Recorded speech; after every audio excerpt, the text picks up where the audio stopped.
Welcome to RK tutorial. ఈరోజు మనం వీడియోలో మనము ప్రీవియస్ పేపర్లో వచ్చినటువంటి సోషల్ కాంటెంట్లో వచ్చినటువంటి బిట్స్ చూద్దాం మనము. మరి ఇందులో భాగంగా మొదటి క్వశ్చన్, భిన్నంగా ఉన్నదానిని గుర్తించండి. భిన్నంగా ఉన్నదానిని గుర్తించండి. మనకి ఇచ్చిన ఆప్షన్లు ఏమని ఇక్కడ మధ్యాహ్న రేఖలు, గ్రీనిచ్ రేఖ, భూమధ్య రేఖ, ఫోర్త్ వన్ అంతర్జాతీయ దినరేఖ అనమాట. మరి ఇందులో భిన్నమైనది ఏమంటే ఇక్కడ దీనికి ఆన్సరు థర్డ్, ఇక్కడ భూమధ్య రేఖ. భూమధ్య రేఖ ఇక్కడ భిన్నంగా ఉంది. మిగతావన్నీ కూడా మధ్యాహ్న రేఖలు, గ్రీనిచ్ రేఖ, అంతర్జాతీయ దినరేఖ ఇవన్నీ కూడా ఒకే రకమైనటువంటివి, కానీ భూమధ్య రేఖ మాత్రము ఇక్కడ డిఫరెంట్ అనమాట. అది తర్వాత డాక్టర్ నెల్సన్ మండేలాకు చెందని అంశము. డాక్టర్ నెల్సన్ మండేలాకు చెందని అంశము. మరి ఇందులో ఉన్నటువంటి మొదటి స్టేట్మెంట్, దక్షిణాఫ్రికా అధ్యక్షుడిగా పనిచేశాడు. Second B, Bharat Ratna award 1988, Bharat Ratna award 1988లో లభించింది. సి, ఇతనిని దక్షిణాఫ్రికా గాంధీ అని కూడా పిలుస్తారు. డి, వింగ్స్ ఆఫ్ ఫైర్ గ్రంథ రచయిత అనేటువంటి 4 ఆప్షన్లు ఉన్నాయి ఇక్కడ. మరి ఇందులో ఏవి సరైనవి చూద్దాం ఇక్కడ మనము. మరి దీనికి ఆన్సర్ మాత్రం 4, ఇక్కడ బిడి ఈ రెండు కూడా రాంగు, ఏసీ రెండు కూడా కరెక్ట్ అనమాట. నెల్సన్ మండేలా దక్షిణాఫ్రికా అధ్యక్షుడిగా పనిచేశాడు. తర్వాత దక్షిణాఫ్రికా గాంధీ అని కూడా అతన్ని పిలుస్తారనమాట. కానీ ఇతనికి భారతరత్న అవార్డు మాత్రము 1990 తర్వాతనే వచ్చింది ఇతనికి అవార్డు. ఒకసారి చూడండి అది. తర్వాత డి, వింగ్స్ ఆఫ్ ఫైర్ అనేటువంటి గ్రంథ రచయిత మాత్రము ఏపీజే అబ్దుల్ కలాం గారు అనమాట. తర్వాత నెక్స్ట్ క్వశ్చన్, భౌగోళిక స్వరూపాలను చూపించడానికి భౌతిక పటాలలో ఉపయోగించేటువంటి రంగులతో జతపరచండి. భౌగోళిక స్వరూపాలను చూపించడానికి భౌతిక పటాలలో ఉపయోగించేటువంటి రంగులతో జతపరచండి. ఇక్కడ రంగులు ఏమున్నాయి? నీలము, ఆకుపచ్చ, పసుపు, గోధుమ. మరి ఇక్కడ ఉన్నటువంటి భౌతిక పటాలు, ఇక్కడ స్వరూపాలు ఏమంటే భౌగోళిక స్వరూపాలు పీఠభూములు, మైదానాలు, జలభాగాలు, తర్వాత పర్వతాలు. మరి దీనికి ఆన్సర్ చూస్తే థర్డ్ ఆన్సర్ ఇక్కడ. సో 1 సి, 2 బి, 3 ఏ, 4 డి అనమాట. చూద్దాం ఇక్కడ మనం. 1 పనేముంది ఇక్కడ? నీలం రంగు. నీలం రంగుచే జలభాగాలను సూచిస్తారు.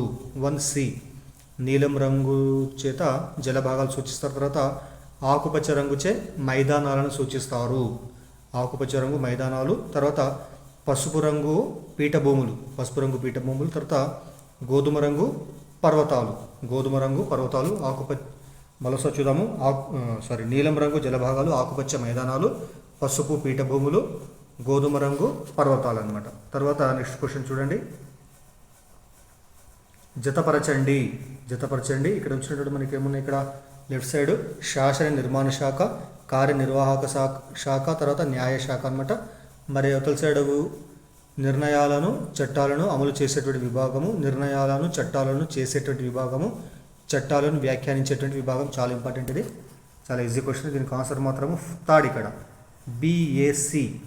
మరి చూడండి, శాసన నిర్మాణ శాఖ ఏం చేస్తుంది? ఇది నిర్ణయాలను, చట్టాలను చేసేటువంటి విభాగం అనమాట. శాసన నిర్మాణ శాఖ చట్టాలను చేసేటువంటి విభాగము లేదా నిర్ణయాలను చేసేటువంటి విభాగము.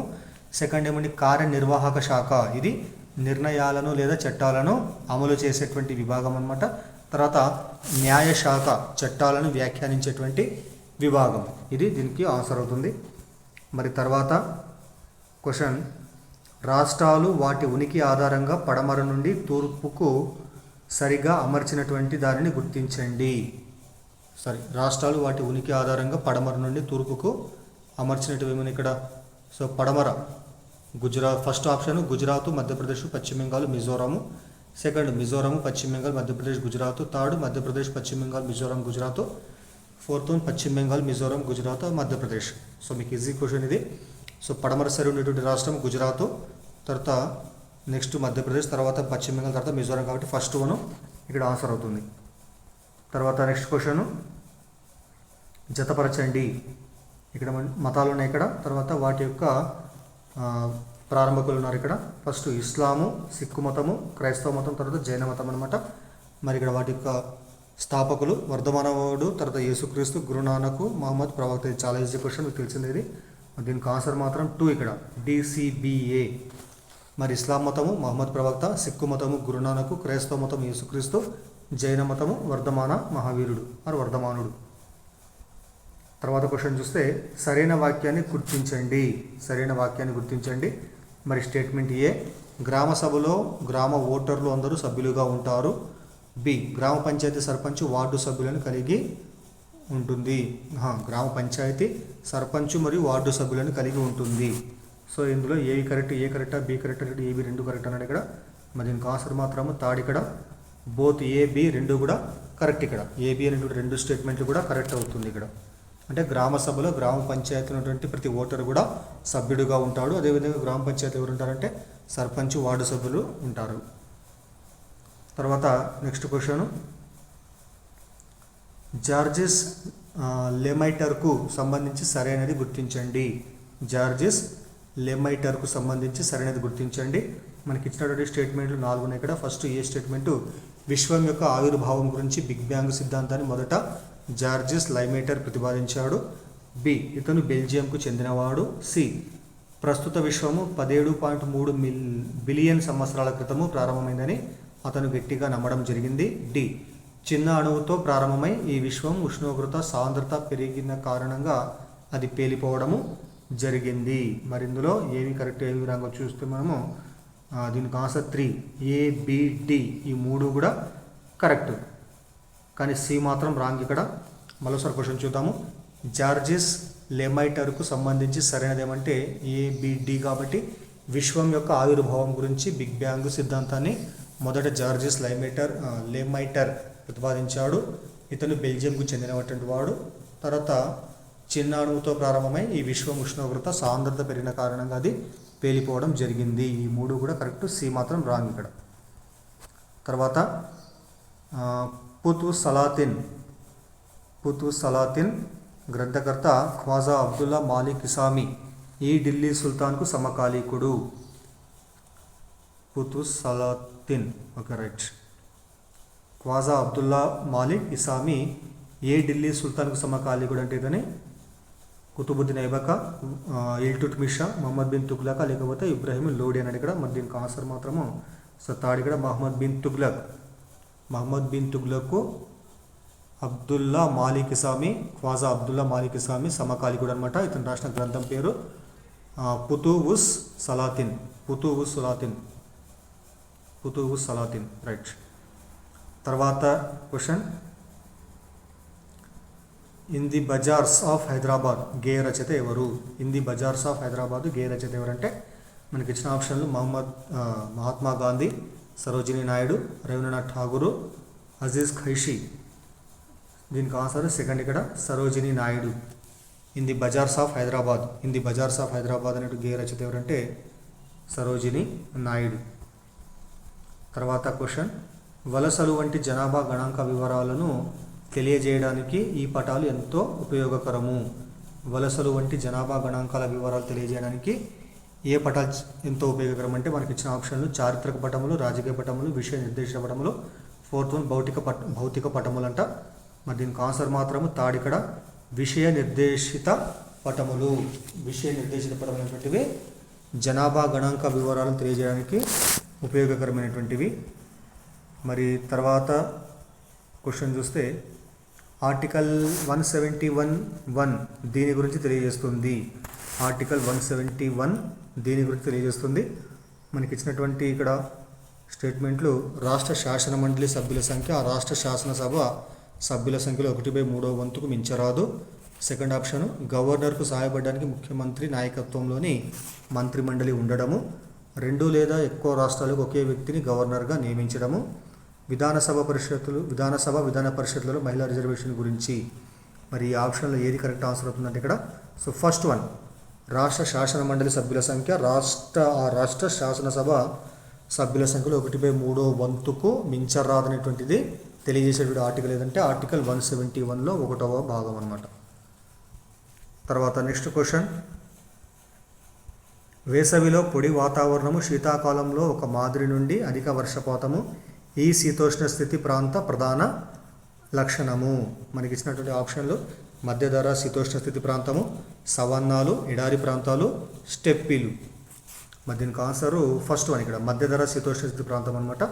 మరోసారి క్వశ్చన్ చూద్దాము. వేసవిలో పొడి వాతావరణము, శీతాకాలంలో ఒక మాదిరి నుండి అధిక వర్షపాతము అనేటువంటిది మధ్యధర శీతోష్ణ స్థితి ప్రాంతం యొక్క ప్రధాన లక్షణం అనమాట అది. తర్వాత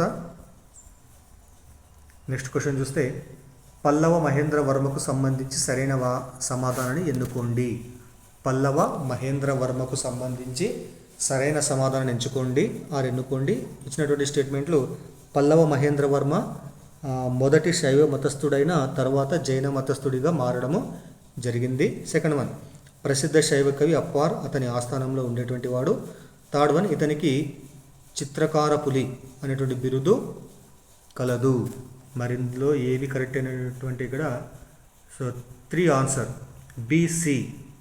బీసీ రెండు కూడా సరైనవి.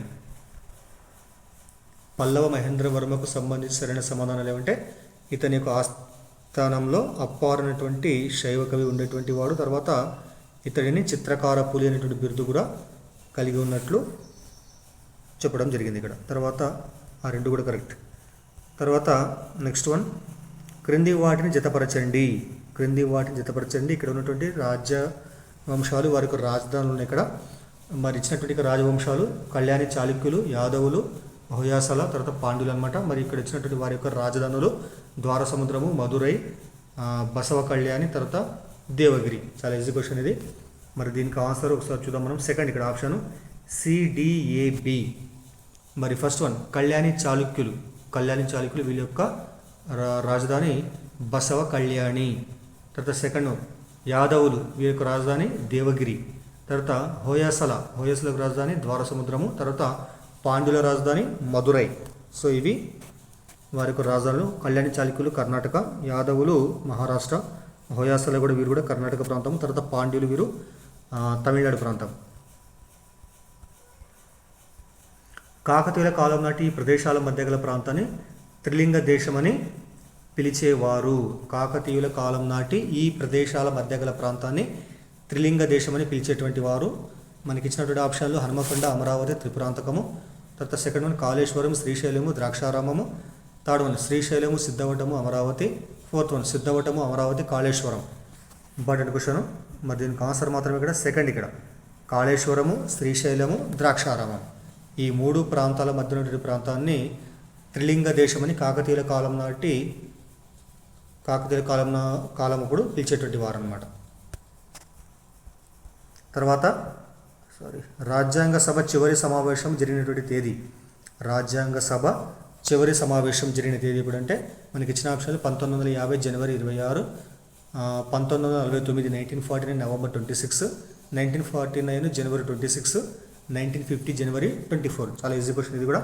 దీనికి ఆన్సర్ ఫోర్త్ వన్ 1950 జనవరి 24న రాజ్యాంగ సభ చివరి సమావేశం జరగడము జరిగిందనమాట. తర్వాత నెక్స్ట్ క్వశ్చన్, భారత రాజ్యాంగంలో ఈ అధికరణ ప్రకారం మతం, జాతి, కులము, లింగము లేదా జన్మస్థానం ఆధారంగా ఏ భారతీయ పౌరుడు వివక్షకు లోను కాకూడదు. చాలా ఇంపార్టెంట్ ఇది. మనకి ఇచ్చిన ఆప్షన్లో ఆర్టికల్ 15, ఆర్టికల్ 16, ఆర్టికల్ 17, ఆర్టికల్ 18. మరి దీనికి ఆన్సర్ ఫస్ట్ వన్ ఆర్టికల్ 15 అనమాట. భారత రాజ్యాంగంలో ఆర్టికల్ 15 ప్రకారం అధికరణ 15 ప్రకారము మతము, జాతి, కులము, లింగము లేదా జన్మస్థలం ఆధారంగా ఏ భారతీయ పౌరుడు కూడా వివక్షకు గురి కాకూడదు ఆర్ లోను కాకూడదు అనమాట. తర్వాత 6వ సుస్థిరాభివృద్ధి లక్ష్యం. ఇంపార్టెంట్. 6వ సుస్థిరాభివృద్ధి యొక్క లక్ష్యం మనకి ఇచ్చిన ఆప్షన్లు లింగ సమానత్వము. సెకండ్ వన్ పరిశుభ్రమైన తాగునీరు మరియు పారిశుద్ధ్యము. Third one zero hunger. Fourth one sustainable cities and communities. మరి దీనికి ఆన్సర్ సెకండ్. ఇక్కడ పరిశుభ్రమైనటువంటి తాగునీరు మరియు పారిశుద్ధ్యం ఇది సుస్థిరాభివృద్ధి లక్ష్యాలలో 6వ అంశం అన్నమాట ఇది. తర్వాత ఇది నేలపొర మందాన్ని నిర్ణయిస్తుంది. మరి ఏది నేలపొర యొక్క మందాన్ని నిర్ణయిస్తుందో మనకి ఇచ్చినటువంటి ఆప్షన్లు భౌగోళిక స్వరూపము, తర్వాత బి మాతృశిల, సి వాతావరణము, ఫోర్త్ వన్ కాలము. మరి ఇందులో ఏవి నేల పొర యొక్క మందాన్ని నిర్ణయిస్తాయంటే మనకి ఇచ్చినటువంటి ఆప్షన్లలో డి ఓన్లీ. డి అంటే ఏముంది ఇక్కడ కాలం అనేటువంటిది నేల పొర యొక్క మందాన్ని నిర్ణయిస్తుంది. తర్వాత నెక్స్ట్ క్వశ్చన్, క్రింది వానిలో వ్యవసాయంలో భౌతిక పెట్టుబడి కానిది. మనకి ఇచ్చిన ఆప్షన్లో చాలా ఈజీ క్వశ్చన్. సూర్యరశ్మి, వాలుతలము, నేల, భద్రపరచడం. మరి దీనికి ఆన్సర్ ఫోర్త్ వన్ ఇక్కడ భద్రపరచడం అనమాట. ఇది వ్యవసాయంలో భౌతిక పెట్టుబడి కానిది ఇది. కానీ సూర్యరశ్మి, వాల్తలము, నేల ఈ మూడు కూడా భౌతిక పెట్టుబడులు వ్యవసాయంలో. తర్వాత జపాన్ దేశం యొక్క జనాభా పిరమిడ్ పీఠ భాగం బేస్ సన్నగా ఉంటుంది. దీనికి గల కారణము చూడండి. జపాన్ దేశం యొక్క జనాభా పిరమిడ్ పీఠ భాగము సన్నగా ఉంటుంది. దీనికి కారణం ఏమంటే ఫస్ట్ వన్ ఆప్షన్లు ఎక్కువ మరణ రేటు, తక్కువ మరణ రేటు, ఎక్కువ జనన రేటు, తక్కువ జనన రేటు. మరి దీనికి ఆన్సర్ ఫోర్త్ ఇక్కడ తక్కువ జనన రేటు. జపాన్ దేశం యొక్క జనాభా పిరమిడ్లో పీఠ భాగం లేదా బేస్ భాగము సన్నగా ఉండడానికి కారణం ఏమంటే తక్కువ జనన రేట్ అక్కడ ఉండడం అనమాట. తర్వాత నెక్స్ట్ క్వశ్చన్, ఈ కీలుబొమ్మ నవాబులతో పనిచేసే వైఫల్యం పొందడం కంటే మనంతట మనమే నవాబులు అవ్వాలి అని ప్రకటించిన వారు ఎవరు? చూడండి, ఈ కీలుబొమ్మ నవాబులతో పనిచేసి వైఫల్యం పొందడం కంటే కూడా మనంతట మనమే నవాబులు అవ్వాలి అని ప్రకటించిన వారు ఎవరు? మరి దీనికి ఆప్షన్లు Richard Wellesley, Warren Hasting, James Mill, తర్వాత ఫోర్త్ వన్ రాబర్ట్ క్లైవ్. దీనికి answer fourth one Robert Clive. 1757 Plassey యుద్ధం. సో ఇతను చెప్పినటువంటి ఒక స్టేట్మెంట్ అనమాట. ఈ కీలుబొమ్మ నవాబులతో పనిచేసి వైఫల్యం పొందడం కంటే మనంతట మనమే నవాబులు అవ్వాలి అని ప్రకటించినటువంటి వారు రాబర్ట్ క్లైవ్ అనమాట. తర్వాత జతపరచండి. ఇక్కడ ఉన్నటువంటి జాతీయ నాయకుల తర్వాత వారు ఇచ్చినటువంటి ఇక్కడ మనకు స్లోగన్స్ ఉన్నాయి. మరి చూద్దాం మనము. ఇక్కడ జాతీయ నాయకుల పేర్లు దాదాబాయి నౌరోజీ, బాలగంగాధర్ తిలక్, భగత్ సింగ్, బద్రుద్దీన్ ట్యాబ్జీ. వారు ఇచ్చినటువంటి slogans Inquilab Zindabad, poverty and British rule in India, తర్వాత 1887లో జాతీయ కాంగ్రెస్, తర్వాత స్వరాజ్యం నా జన్మ హక్కు అనమాట. మరి మీకు తెలిసిన చాలా ఈజీ క్వశ్చన్ ఇది. Dadabhai Naoroji, B option poverty and British rule in India అనేటువంటి గ్రంథ రచయిత అనమాట. అతని Dadabhai Naoroji grand old man of India అని పిలుస్తారు. తర్వాత Balagangadhar Tilak. So D option స్వరాజ్యం నా జన్మ హక్కు అని పిలిచినటువంటి వ్యక్తి బాలగంగాధర్ తిలక్.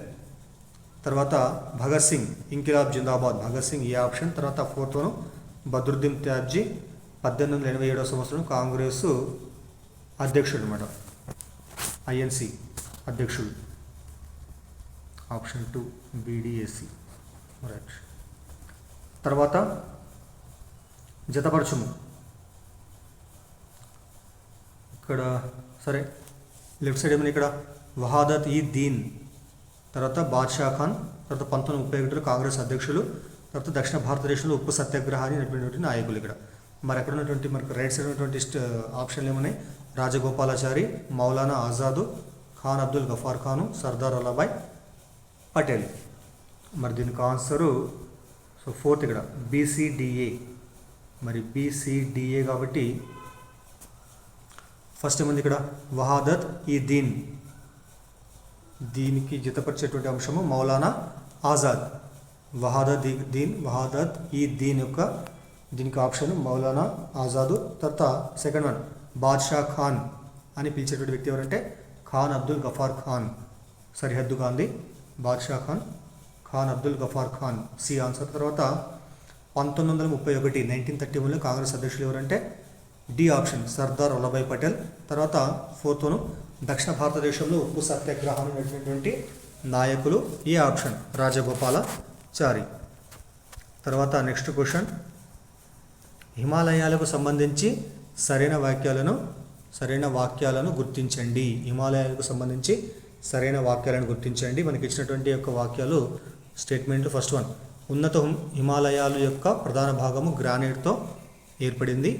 బి స్టేట్మెంటు హిమాద్రికి ఉత్తరంగా ఉన్న శ్రేణి అత్యంత కఠినమైన పర్వత వ్యవస్థను ఏర్పరుస్తుంది. సి అంతర హిమాలయాలు శివాలిక్ శ్రేణుల మధ్య ఉన్న దైర్ఘ్య లోయలను డూన్లు అంటారు. డి సట్లేజు మరియు కాళీ నదుల మధ్య ఉన్న ప్రాంతాన్ని ఉన్న హిమాలయాలను కుమాయున్ హిమాలయాలు అంటారు. మరి ఇందులో సరైన వాక్యాలు ఏమంట? ఇందులో సరైన వాక్యాలు ఏవి ఇచ్చినాడు కంటే ఇక్కడ ఫోర్త్ వన్ ఏడి రెండు కూడా సరైనవి. ఏడి మాత్రమే సరైన, మిగతావి రెండు కూడా రాంగ్ ఇక్కడ. మరి ఏ ఏముంది? ఉన్నత హిమాలయాల యొక్క ప్రధాన భాగం గ్రానైట్తో ఏర్పడింది, కరెక్ట్ ఇది. తర్వాత డి సట్లేజు మరియు కాళీ నదుల మధ్య హిమాలయాలను కుమయున్ హిమాలయాలు అంటారు. ఈ కూడా రెండు, కానీ బీసీ రెండు కూడా రాంగ్. తర్వాత నెక్స్ట్ క్వశ్చన్, అక్టోబర్ నవంబర్ నెలలో అధిక వర్షపాతాన్ని పొందేటువంటి తీరం.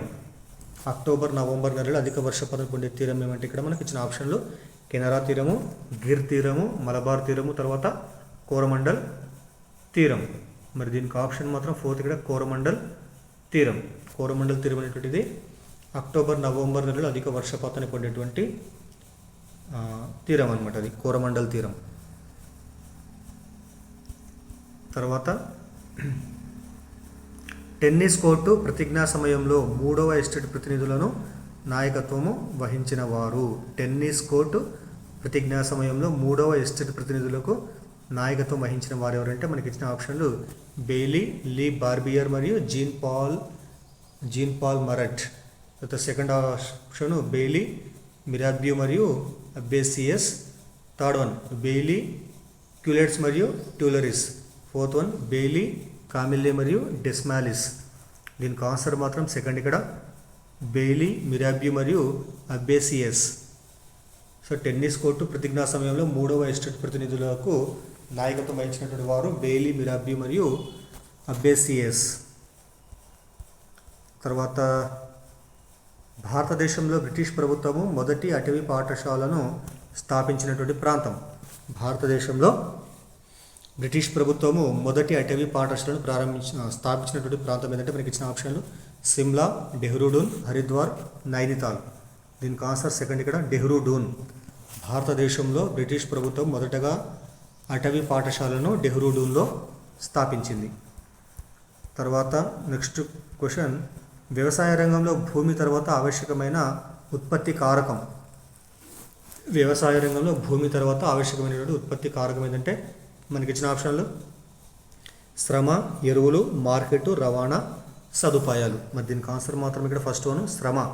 వ్యవసాయ రంగంలో భూమి తర్వాత ఆవశ్యకమైనటువంటి ఉత్పత్తి కారకం ఏంటంటే శ్రమ అన్నమాట. తర్వాత ఐక్యరాజ్య సమితి సుస్థిరాభివృద్ధి లక్ష్యాలను సాధించడానికి విధించుకున్నటువంటి గడువు.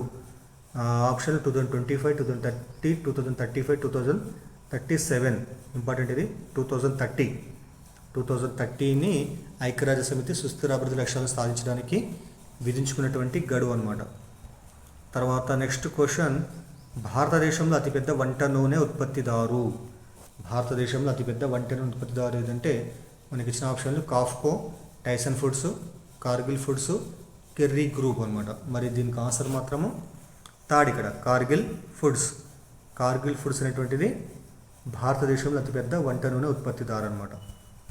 తర్వాత క్వశ్చన్, క్రింది వాటిని జతపరచండి. మనకి ఇచ్చినటువంటి ఆప్షన్ ఇక్కడ లెఫ్ట్ సైడ్ కార్బెట్ జాతీయ ఉద్యానవనము, బాంధవ్ఘర్ జాతీయ ఉద్యానవనము, మానస్ పుల్ల అభయారణ్యము, సరిస్కా వన్యప్రాణుల అభయారణ్యము.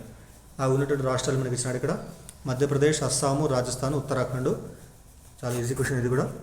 సరే చూద్దాం, ఇక్కడ మనం ఆన్సర్ చూద్దాము. ఫస్ట్ ఆప్షన్ ఇక్కడ so DABC Corbett, Jim Corbett జాతీయ ఉద్యానవనం ఎక్కడ ఉంది? ఇది ఉత్తరాఖండ్లో ఉంటుంది.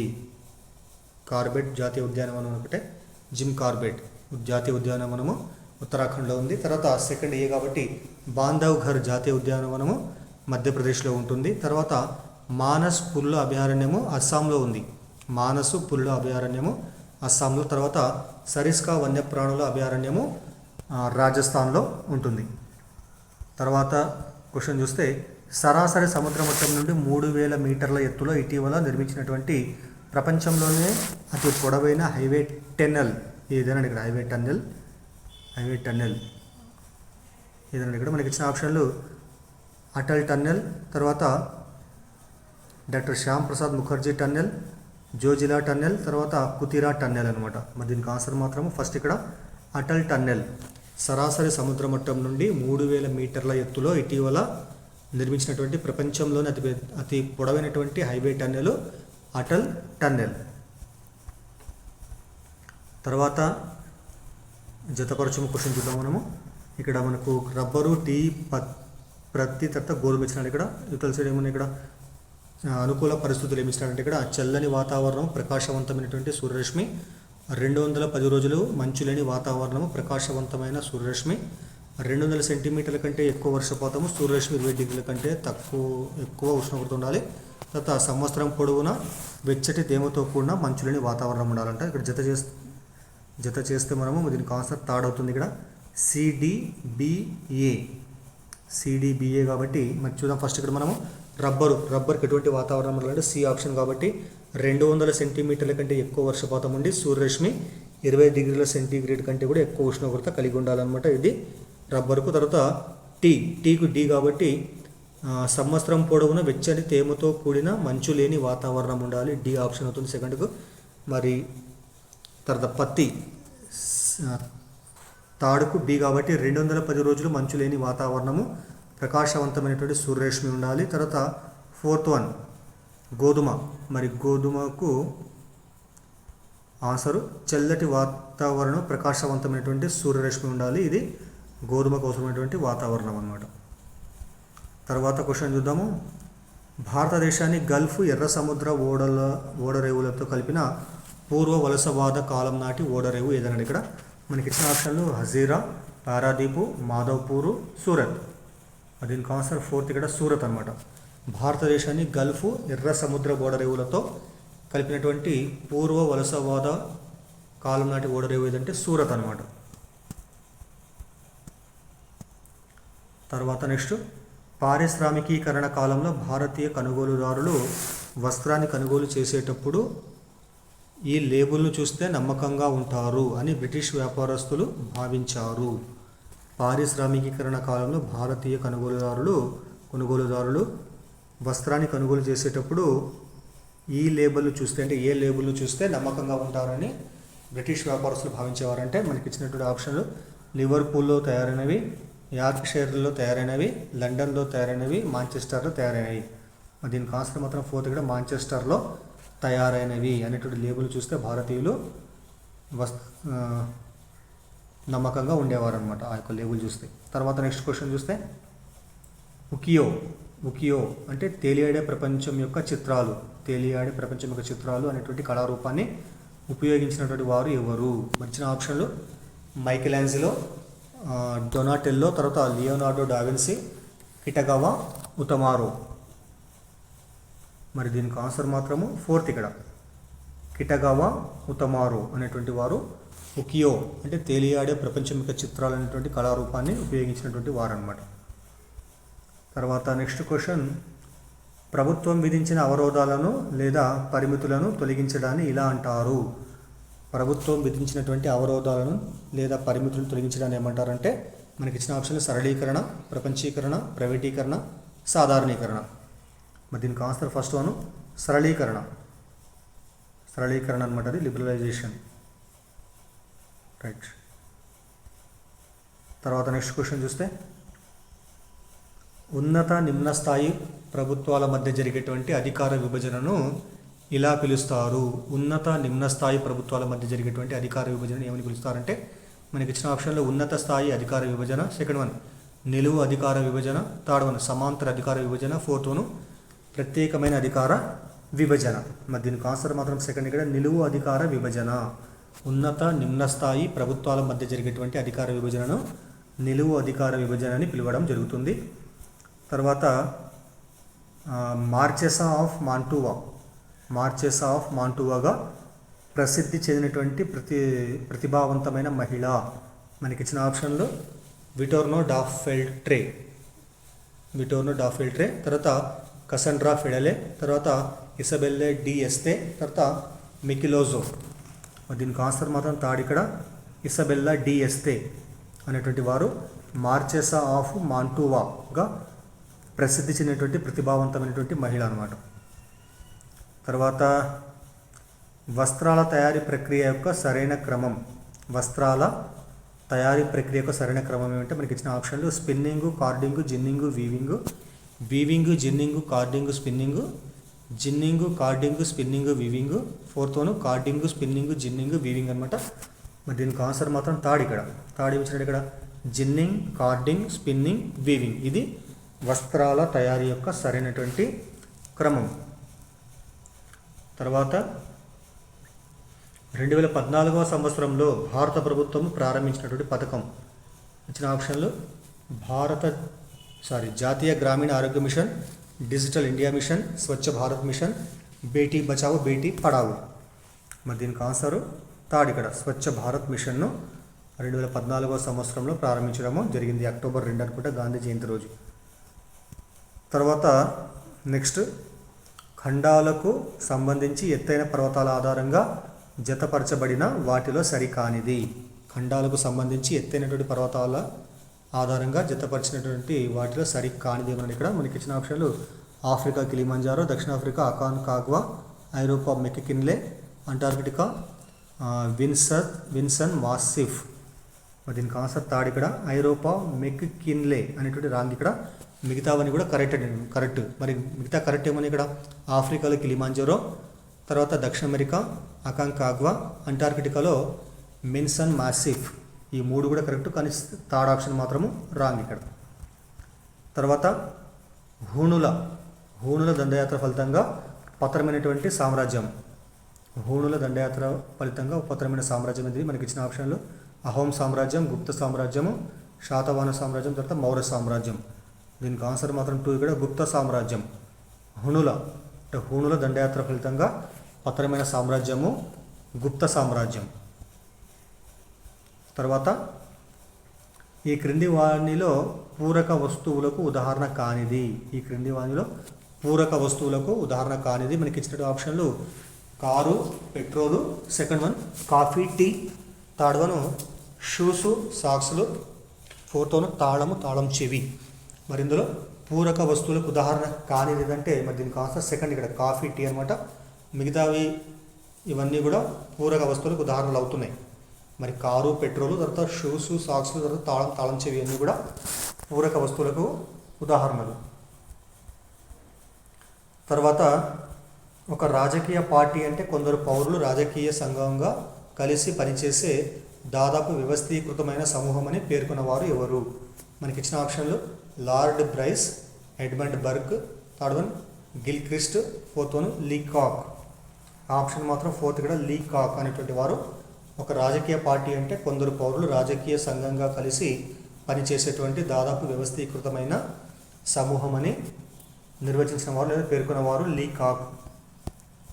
తర్వాత 12వ పంచవర్ష ప్రణాళిక లక్ష్యం. 12వ పంచవర్ష ప్రణాళిక లక్ష్యము ఇంపార్టెంట్ ఇది.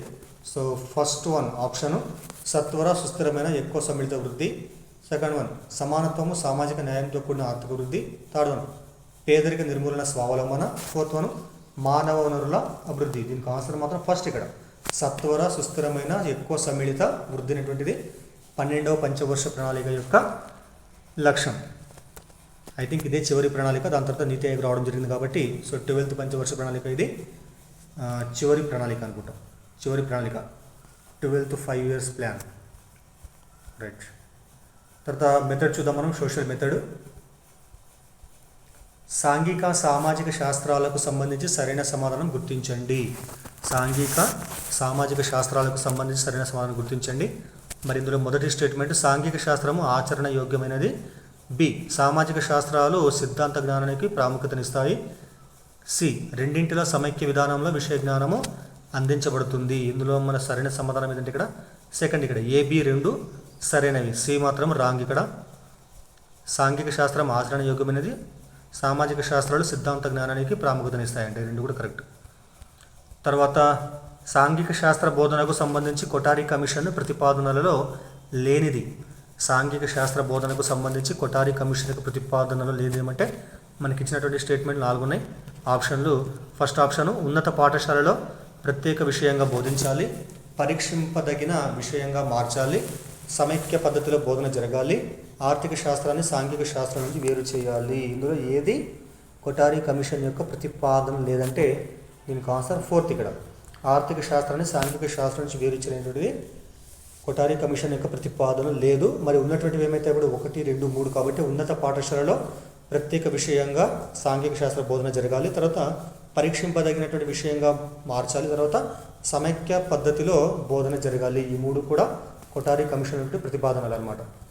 తర్వాత నెక్స్ట్ క్వశ్చన్, విద్యార్థి బాక్రానంగల్ ఒక బహుళార్థక సాధక ప్రాజెక్ట్ అని చెప్పాడు. ఇది మరి దేనికి ఎందుకు వస్తుందంటే అది వర్గీకరణకు సంబంధించిన జ్ఞానమా, లేకపోతే సామాన్యీకరణకు సంబంధించిన జ్ఞానమా, లేకుంటే పద్ధతులకు సంబంధించిన జ్ఞానము, లేదా పారిభాషిక పదాలకు సంబంధించిన జ్ఞానము.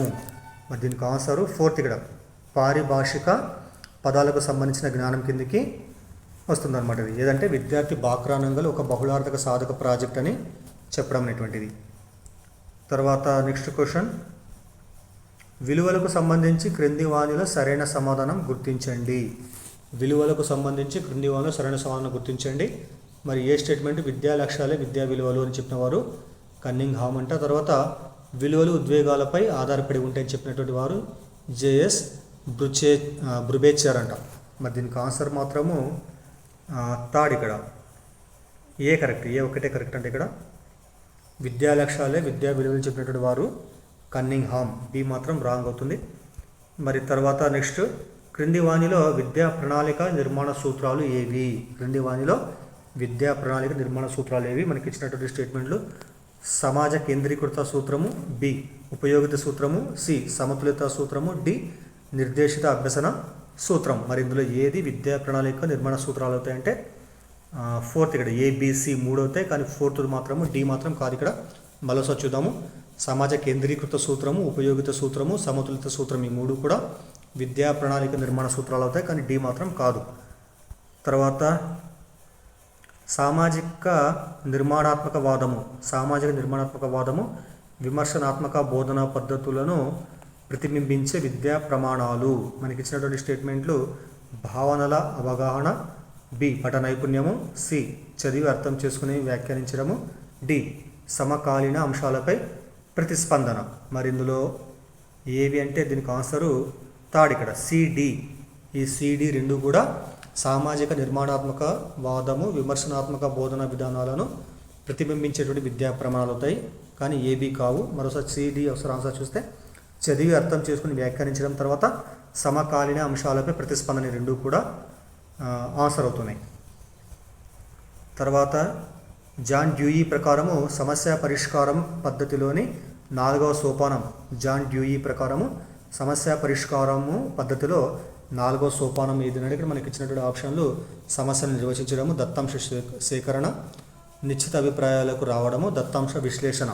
మరి దీనికి ఆన్సర్ మాత్రం థర్డ్ ఇక్కడ నిశ్చిత అభిప్రాయాలకు రావడం అనేటువంటిది జాన్ డ్యూయి ప్రకారము సమస్య పరిష్కార పద్ధతిలోని 4వ సోపానం.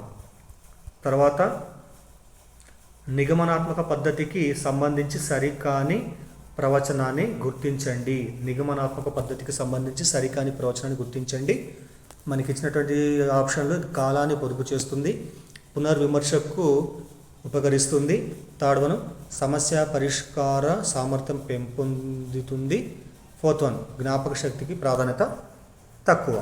మరి దీనికి ఆన్సర్ మాత్రము ఫోర్త్ ఇక్కడ జ్ఞాపక శక్తికి తక్కువ ప్రాధాన్యత అనేటువంటిది ఇక్కడ మనకు సరికాని ప్రవచనం. దేనికంటే అది నిగమనాత్మక పద్ధతికి సంబంధించినటువంటివి అనమాట.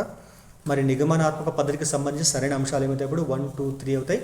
కాలాన్ని పొదుపు చేస్తుంది, పునర్విమర్శకు ఉపకరిస్తుంది, సమస్య పరిష్కార సామర్థ్యము పెంపొందుతుంది. తర్వాత వివాదాస్పద విషయాలలోకి యథార్థాలను తెలుసుకోవడానికి విద్యార్థులకు సన్నద్ధం చేయడానికి వివాదాస్పద విషయాలలోని యథార్థాలను తెలుసుకోవడానికి విద్యార్థులను సన్నద్ధం చేయడానికి సాంఘిక శాస్త్ర ఉపాధ్యాయుడు ఈ పద్ధతిని అనుసరించాలి. మనకి ఇచ్చిన ఆప్షన్లు ప్రయోగాత్మక పద్ధతి, మూలాధార పద్ధతి, సామాజిక అధ్యయన పద్ధతి, ఫోర్త్ వన్ మేధోమథన పద్ధతి. మరి దీనికి ఆన్సర్ సెకండ్ ఇక్కడ మూలాధార పద్ధతి. ఇది వివాదాస్పద విషయాలలోని యథార్థాలను తెలుసుకోవడానికి విద్యార్థులను సన్నద్ధం చేయడానికి సాంఘిక శాస్త్ర ఉపాధ్యాయుడు ఉపయోగించేటువంటి పద్ధతి అనమాట. అది మూలాధార పద్ధతి. తర్వాత పాలిటిక్స్ అనే పదం కంటే పొలిటికల్ సైన్స్ అనే పదమే వాడుకలో ఉండాలి అని చేసిన నిర్ణయం గురించి పరిశీలించాలి అంటే సాంఘిక శాస్త్ర ఉపాధ్యాయుడు దీనిని చదవాలి. మరి దీనిని చదవాలంటే మనకి ఇచ్చినటువంటి గ్రంథ రచయితలు తర్వాత గ్రంథాలు ఇచ్చిన ఇక్కడ అరిస్టాటిల్ గ్రంథము పాలిటిక్స్, ప్లేటో గ్రంథము రిపబ్లిక్, యునెస్కో యొక్క గ్రంథము 1948 నివేదిక, యునెస్కో యొక్క నివేదిక, తర్వాత అమెరికన్ పొలిటికల్ సైన్స్ అకాడమీది నివేదిక అనమాట. మరి దీనికి ఆన్సర్ మాత్రం థర్డ్ ఇక్కడ యునెస్కో యొక్క 1948 నివేదిక చదవడం వల్ల మనము పాలిటిక్స్ అనే పదం కంటే పొలిటికల్ సైన్స్ అనే పదము వాడుకలో ఉండాలని నిర్ణయించడానికి ఉపయోగపడేటువంటి అంశం అన్నమాట అది. తర్వాత జాకబ్సన్ ప్రకారము విద్యా ప్రణాళికను రూపొందించేటప్పుడు పరిగణలోకి తీసుకోవాల్సినటువంటి అంశాలు: విద్యార్థి స్వభావము, సమాజ స్వభావము, విషయ స్వభావము, అభ్యసన పద్ధతుల స్వభావము. సో మీకు దయచేసి వీడియో ఉపయోగపడితే లైక్ చేయండి, అదేవిధంగా ఛానల్ సబ్స్క్రైబ్ చేయండి, మీ ఫ్రెండ్స్కు ఫ్యామిలీ మెంబర్స్ కూడా వీడియోని షేర్ చేయండి. మరి ఇప్పుడు దీనికి మనం ఆన్సర్ చూద్దాం. దీనికి ఆన్సర్ సెకండ్, ఇక్కడ ఏబిసి ఈ మూడు కూడా కరెక్ట్, ఫోర్త్ మాత్రం కాదు. మరోసారి క్వశ్చన్ చూద్దాము. జాకబ్సన్ ప్రకారం విద్యా ప్రణాళికను రూపొందించేటప్పుడు పరిగణలోకి తీసుకోవాల్సిన అంశాలు ఏమంటే విద్యార్థి స్వభావము, సమాజ స్వభావం, తర్వాత విషయ స్వభావము, ఈ మూడు కూడా మనం పరిగణలోకి తీసుకోవాలన్నమాట. తర్వాత చివరి క్వశ్చన్ చూద్దాము. రిలీఫ్ మ్యాపులు అని ఇచ్చినాడు ఇక్కడ. దానికి సంబంధించినటువంటి అంశాలు చదునుగా ఉంటాయి, సరిహద్దులు తెలుపుతాయి, గ్రిడ్స్ను వివరిస్తాయి, ఎత్తు పల్లంగా ఉంటాయి. సో మరి దీనికి ఆన్సరు ఫోర్త్, ఇక్కడ ఎత్తు పల్లంగా ఉంటాయి. రిలీఫ్ మ్యాప్లు అనేటువంటివి ఎత్తు పల్లంగా ఉంటాయి. సో వీడియో లైక్ చేయండి, అదేవిధంగా ఛానల్ సబ్స్క్రైబ్ చేయండి. Thank you.